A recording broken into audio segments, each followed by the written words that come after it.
네, 반갑습니다. 투자의 맥을 정확히 짚어드리는 맥점 코치입니다. 자, 우리의 대우건설 정말 강한 흐름이긴 합니다. 지금 이 저점 대비 무려 600%가 지금 넘게 급등한 위치에 있어도 상당히 시장에 대한 대장이라는 모습을 보여주면서 주가가 빠지기는커녕 이 고점에서 상당히 지금 잘 버텨주고 있는 거죠. 자, 거기에 오늘은 장중에 무려 7%까지도 상승을 해주는 기염을 토해내고 있는데, 이 대우건설 왜 이 고가권에서 이렇게 강하고 빠지지 않는지 그 이유를 우리는 명확히 알아야 합니다. 그리고 이 고점권에서는 자칫하면 이 수익을 다 반납할 수도, 아니면 더욱더 이 기대 수익을 높일 수도 있는 그러한 이 변곡에 대한 위치이기 때문에, 이 현재의 위치에서 우리가 어떻게 대응을 해야 하며 어떤 마인드로 바라봐야 하는지 오늘 시간에 자세하게 말씀드리도록 하겠습니다. 본격적인 설명에 앞서서 오늘 영상의 시청료는 아래에 있는 좋아요 한 번씩 부탁드리고요. 그리고 이 대우건설 지금 보유하고 계신 분들은 댓글에 보유라고 한 번씩 남겨주세요. 얼마나 많은 분들이 이 종목에 지금 집중하고 계신지 제가 확인을 해야 저도 그만큼 더 정성과 시간 쏟아서 앞으로 더 디테일한 이 대응 시나리오를 짜드릴 수 있는 거니까 지금 바로 좋아요 댓글 한 번씩 달아주시면 정말 감사하겠습니다. 자, 설명 빠르게 이어가서, 자, 오늘도 대우건설 이 대응 타점을 잡기 전에 우리가 반드시 이 체크해야 할 이 대외적 명분이 있죠. 즉 뉴스와 이슈부터 좀 빠르게 훑어보고 가겠습니다. 제가 중요하게 보는 기사 딱 이 세 개만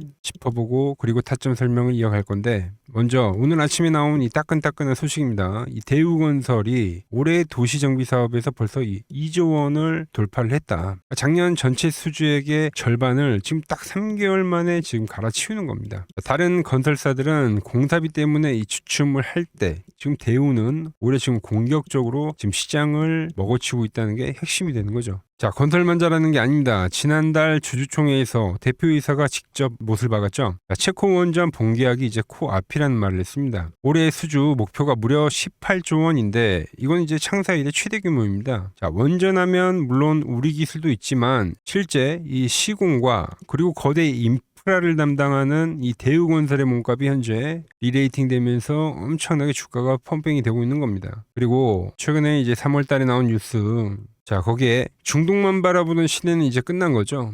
최근 이제 투르크메니스탄에서 이 1조 원 규모의 비료 플랜트 수주에 성공을 하면서 중앙아시아라는 노다지를 캐낸 겁니다. 여기에 리비아 재건 사업까지도 현재 이 가시화가 되고 있는 상황이라서 국내 정비 사업에서 기초 체력을 다지고 해외 이 원전 플랜트로 성장 엔진을 달았으니까 주가가 현재 같이 엄청난 급등을 했음에도 불구하고 주가가 빠지지 않고 이 유지를 하고 있는 거죠. 물론 이런 호재적인 뉴스만 보면은 정말 풀매수 같지만 여러분들은 잘 아시죠? 주가가 이미 많이 올라와 있기 때문에 현재 이 호재들이 차트에 이 선반영이 된 건 아닌지, 아니면 이게 진짜 대시세에 대한 시작점인지 제가 보는 맥점 차트로 현재 위치와 대응 타점을 좀 정확하게 짚어보겠습니다. 집중해 주시고요. 자, 흐름은 제가 말한 대로입니다. 갭을 만들었던 이 가격 유지를 해버린다는 거죠. 우리가 이 고점에서 이 갭이 발생이 된 이유에 대해서 우리가 생각을 해봐야 돼요. 자, 고점에서 물론 이렇게 갭을 만들고 주가가 꺾이는 경우도 있습니다. 그건 이제 페이크성 갭이 되는 건데, 자, 그런데 갭을 만들고 유지를 하는 경우에는 말이 달라지는 거예요. 말 그대로 올라오는 주가에 어떤 기대감적인 상승이 있기 때문에 이 고점임에도 불구하고 자금이 들어왔다는 거죠. 거기에 이제 더 소름이 돋는 거는 다시 이 이동평균선에 주가가 회귀를 했다는 겁니다. 올라왔다는 거죠. 10일 이동평균선에. 이건 이제 우리가 어떻게 해석을 해야 되냐면, 말씀드린 대로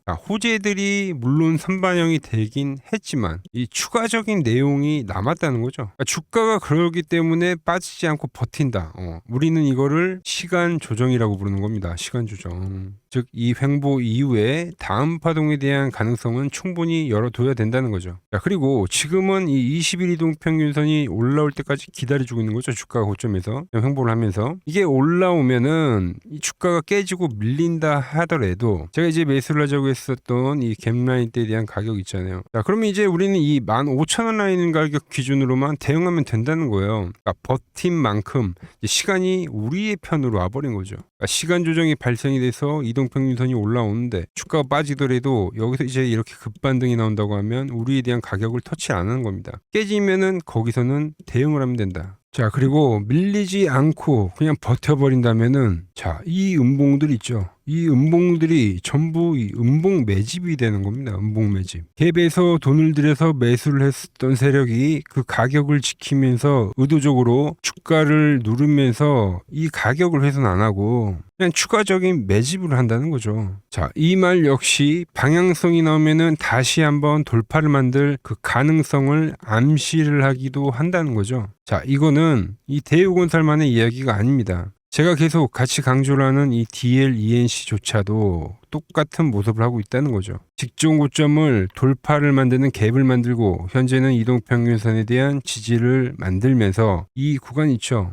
이 음봉들 여기를 전부 매집을 하고 있다는 겁니다. 똑같은 이야기한 대로 이 음봉 매집이죠. 즉 건설 쪽은 이 거대한 하나의 시나리오가 남아있을 수가 있다는 거예요. 자, 대우건설은 물론 이 원전이라는 이슈를 먼저 달고 상승을 하면서 현재 과열에 대한 위치이기 때문에 뭐 최근에는 DLENC가 조금 더 이 강세에 대한 흐름이 나오고는 있지만 결국 그 이슈가 터지면서 이 대장인 대우건설이 더 치고 올라가는 그런 흐름을 현재 예상을 하고 있다는 겁니다. 자, 거기에 제가 보는 이 맥점 차트를 대입을 해보면 자, 이 점선은 아무 때나 나오는 게 아니에요. 보통은 우리가 노란 밴드 라인 때에서의 매집을 해가면서 이 밴드가 깨지지 않으면 추세라 판단을 하고 가져가는 건데 그러면서 이 추세 추종 거래를 하는 건데 그런데 이 역대급 초강세 흐름에서만 나타나는 이 점선에 대한 시그널 특수 시그널인데 이게 대우건설에 나오고 있다는 거죠. 자, 과거 초창기 눌림목 라인에서도 정확히 이 점선을 타고 올라왔고 전쟁이 발발했었던 시기에도 엄청난 급락을 만들었지만 점선을 회귀를 하면서 유지를 하면서 이 다음 파동을 만들었단 말이에요. 이렇게 지금까지 이 하나의 대추세를 유지하면서 만들어온 점선인데 그래서 이 점선이 깨지지 않으면은 이 홀딩을 하는 게 조건입니다. 조건. 하지만 보시는 것처럼 지금 점선과 주가가 딱 맞물리는 위치에 와 있어요. 이 이틀 전에도 매도가 떨어질 때도 점선을 찍고 지켜와 준 거죠. 즉 이 말은 주가가 맞물렸다라고 하는 것 자체가 자, 내일은 당장 이 위든 아래든 이 거대한 방향성이 터질 확률이 90% 이상이라는 거죠. 즉 여기서 대응을 못하면 위로 쏠 때 구경만 하거나 아래로 깨질 때는 손실을 그대로 다 두들겨 맞을 수가 있다는 겁니다. 그래서 내일장 시작하자마자 제가 이 점선 대응 맥점을 제가 이 실시간으로 잡아 드릴 겁니다. 자, 지금 바로 아래 번호 보이시죠? 010-6518-5019로 맥점이라고 남겨주세요. 이 점선이 깨지는 순간에 그 손절가와 지지를 받고 튀어 오를 때 1차 목표가를 제가 딱 정해놨습니다. 내일 아침 9시 세력들이 방향을 잡기 전에 이 초강세에 대한 시나리오를 꼭 먼저 받아보고 대응하시기 바랍니다. 그리고 저는 그렇게 생각합니다. 지금 이 건설 쪽 돌아가는 판세가 심상치가 않다는 거죠. 공부를 좀 하신 분들은 다 아는 이 1973년도 1차 오일 쇼크 사태를 떠올려 보시라고 말씀드리고 싶어요. 당시 중동 전쟁으로 유가가 순식간에 이제 4배가 넘게 폭등을 하면서 이 전 세계 경제가 마비가 됐습니다. 그래서 지금과 미국과 이 이란에 대한 갈등, 단순히 이 기름값이 좀 오른 수준이 아니죠. 미국이 지금 이 에너지 패권을 잡기 위해서 판을 흔들고 있고, 자, 이건 제2의 오일 쇼크급 거대한 이 경제 재편이 현재 시작이 되고 있다는 신호입니다. 그런데 여러분, 이 역사는 반복이 되는 겁니다. 이 오일 쇼크 뒤에 뭐가 왔는지 아십니까? 바로 이 중동 이 건설붐과 대재건에 대한 시대가 왔다는 거죠. 기름값에 대한 상승으로 벌어들인 오일머니가 다시 이 인프라 재건으로 흘러들어가면서 당시 우리나라 이 건설사들이 이 떼돈을 벌었어요. 떼돈을. 우리나라가 외국을 가서 일을 하는 그때 당시에는 이제 외국인 노동자가 우리나라가 됐었던 거죠. 근데 그 흐름이 지금 다시 오고 있다는 겁니다.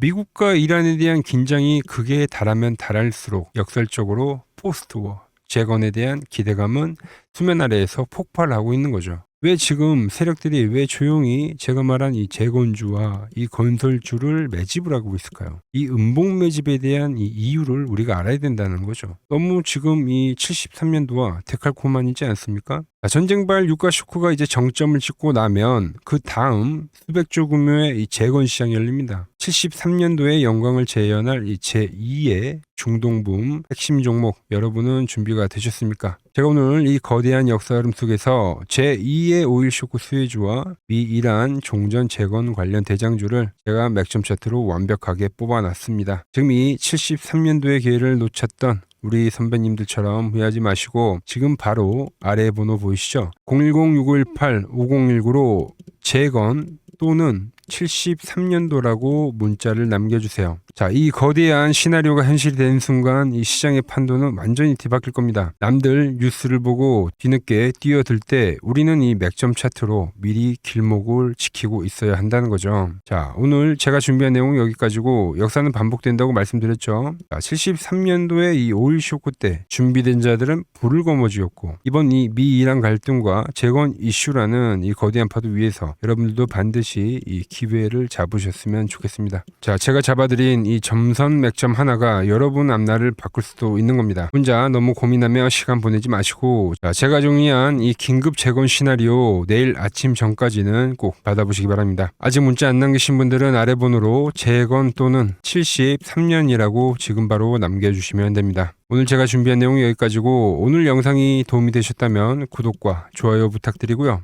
여러분의 이 소중한 댓글은 제가 다음 맥점을 찾는데 큰 힘이 됩니다. 그럼 저는 내일 아침 장 열리기 전까지 실시간 대응 문자로 다시 인사드리도록 하겠습니다. 끝까지 시청해주셔서 감사합니다. 지금까지 맥점 코치였습니다. 자, 그리고 지금 시장 이제 상당히 어려워하시고 고민들이 많으실 것 같길래 제가 시장 이야기를 좀 해드리면 이 지금 코스피의 시장 현재가 하락 추세냐? 아니죠. 그러니까 여기서 한 차례 음봉이 길게 떨어진다 하더라도 이거는 이 주추세, 이 상승 추세에 대한 이탈이 되는 게 아닙니다. 그러니까 큰 그림에서는 변함이 없어요. 그러니까 무슨 말이냐면은 여러분들한테 이 86년도 시장 많이 이야기해 드렸죠. 이 3조 호황기 시장을 말씀드리면서 그리고 이 2000년도 초반에 발생했었던 이 상승 국면들 그러니까 지금 이 상승이 이 1번의 시장과 이 2번의 시장이 지금 이 짬뽕으로 나오는 시장이에요. 짬뽕. 그러니까 믹스의 시장. 그러니까 일단 대세 상승이 맞긴 해요. 대세 상승. 그래서 이 상승 주기를 보면은 어떻습니까? 5년 지금 연봉입니다. 대세 상승이 나오면 이 5년간 상승세가 발생하죠. 그러니까 정말 안 나온다 하더라도 3년 발생해요. 3년. 이때 정도. 자, 그런데 이제 지금 시장 1년 반 오른 겁니다. 그리고 이 1번의 상승 때와 2번의 상승 때와는 비교가 안 될 정도로 제일 강한 상승이에요, 지금. 자, 그리고 이렇게 이제 봤을 때 이 파동에 대한 시작점을 뭐 여기로 2025년도로 잡을 수가 있겠죠. 자, 그러면 보통 이러한 강세 파동은 제일 강했던 파동은 이 상승 파동에 대한 이 30%에 대한 눌림목을 받아요. 30%. 그 지금 4,994포인트, 즉 이 5,000포인트가 지지점이 된다는 거죠. 그러니까 일봉상으로도 그러니까 여기서 이제 정말 많이 깨진다 하더라도 어디냐면은 여기입니다. 여기. 정말 많이 깨진다 하더라도 이때 지켜줬던 이 가격대들. 그러니까 이 5,000포인트를 유지를 하면서 뭐 전환을 할 수도 있지만, 그러니까 살짝 깨고 뭐 신용이나 미수 물량들을 털기 위해서 뭐 살짝 깨고 반등이 나온다 하더라도 정말 이 자리는 상당히 의미가 있는 자리다. 수급으로 지켰던 가격대니까. 그러니까 지금 이 라인대를 매도로 보는 게 아니라 이 자리는 철저하게 우리가 이 분할 매수로 생각을 해야 되지 그러니까 매도에 대한 자리로 보면 안 된다는 겁니다. 그러니까 지금 자리에서는 어디서 매수를 해갈지만 판단하면 된다는 거죠. 자, 그러면서 제가 여러분들에게 이야기했던 게 A, B, C 파동으로 진행이 된다라고 표현을 해드렸잖아요. 그죠? 근데 이 C 파동은 저점을 깨는 이 공포를 주는 파동이 될 수도 있고 아니면 말 그대로 여기서 시간만 죽이고 이렇게 전환이 나올 수도 있는 거예요. 공포를 주는 파동이 나와도 말 그대로 그냥 여기서 전환을 해버리면 왜 오늘도 61선에 어쨌든 종가상 안착을 했으니까 그러니까 여기서 그냥 전환을 하면은 정말 편한 거고 공포에 대한 파동이 한 번 더 나오더라도 거기는 오히려 이제 극매수에 대한 자리가 되는 거죠. 극매수. 매수의 극점이요. 그러니까 이거를 좀 판단하기 어렵다고 하면은 그냥 이 구간을 철저하게 분할 매수로 여기면 된다. 그러면 이 현재에 대한 이 조정세가 극복이 가능하다는 겁니다. 그러면 언제 그랬냐는 듯이 조정 국면이 마무리가 되고 다시 시장은 본래의 자리로 회귀를 한다는 겁니다. 특히 지금 구간의 특징이 뭐냐면 대부분의 종목들이 고점을 낮추면서 저점을 지키는 하나의 수렴의 형태로 빠지고 있어요. 수렴. 왜죠? 전쟁이라는 악재로 그러니까 의도적으로 주가를 눌리는 거죠. 그러니까 의도적 눌림. 이게 이제 해소가 되는 국면에서에 대한 돌파. 시세 폭발, 그러니까 상승. 저는 그래서 이 패턴을 봤을 때 그러니까 이번 전쟁이 그렇게 길게 가지는 않는다는 거죠. 오히려 이때와 같은 공포가 만들어진다면 매수에 대한 마인드를 유지를 해야 된다. 제가 지금 이 시장을 한 사이클로 봤을 때는 지금 우리가 이렇게 3차 상승, 그러니까 3고점이 발생이 되면 한 사이클이 끝난다고 표현을 하잖아요. 지금 한 요 국면 정도 왔다는 거죠. 지금은 많이 오른 자리에서에 대한 조정이기 때문에 그러니까 변동성은 크지만 한 이 정도 국면에 와 있다. 이 다음 파동이 존재한다라는 이야기를 해드린 겁니다. 한파동이 더 나아져야 돼요 지금은. 그럴 때 이제 다시 뭐 반도체, 뭐 로봇, 뭐 2차 전지, 특히 최근에 강했던 이런 에너지나 바이오도 빼놓을 수가 없겠죠. 이런 기존 주도 섹터들, 그러니까 시총 상위 섹터들이 다시 이 순환매를 만들면서 시장을 이끌 거라고 지금 보고 있는 겁니다. 지금 시장이 이제 갈피를 잡기 힘들고 이 대응이 어렵다 하시는 분들 많으실 겁니다.